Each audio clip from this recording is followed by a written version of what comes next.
ఏం తెలుసా, కొత్తమ్మ తల్లి గుడి ప్రసాదం కొబ్బరి ఉండిపోయింది. 2 days అయిపోద్ది. పైన అంతా తీసి మొక్కలకి ఇస్తా. మరి ఈరోజు కడిగిన నువ్వులు, పచ్చిమిర్చి, ఉప్పు లేకుండా పులుపు లేకుండా ఎలా తినను? మామిడికాయ బొమ్మలు శ్రీకాకుళం చట్నీ చేయాలి. అందుకే ఎన్సీను చింత చిగురు 2 కూడా వేస్తా చట్నీకి. మళ్ళీ పులుపుగా ఉన్నది ఏంటి, రణపాలాకు కూడా ఉంది. కానీ రణపాలాకు పచ్చిది తినకూడదు అని మధ్యాహ్న సార్ చెప్పారు. అన్నపూర్ణాకు అంతే.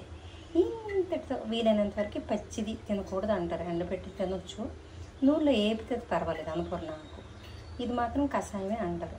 చంద్రపూడాకు షుగర్ తగ్గడానికి సంబంధించినవి ఏవని. ఆకులు పుల్లగా ఉంటాయి, చేదుగా ఉంటాయి. అవి చాలా వరకు షుగర్కి మాత్రం మంచి రెమెడీ. ఇంతటితో తీసుకొని సెలవు. ఎంత దోశల ముద్ద తెలుసా? గరిటెడు ఉంటుంది అంతే.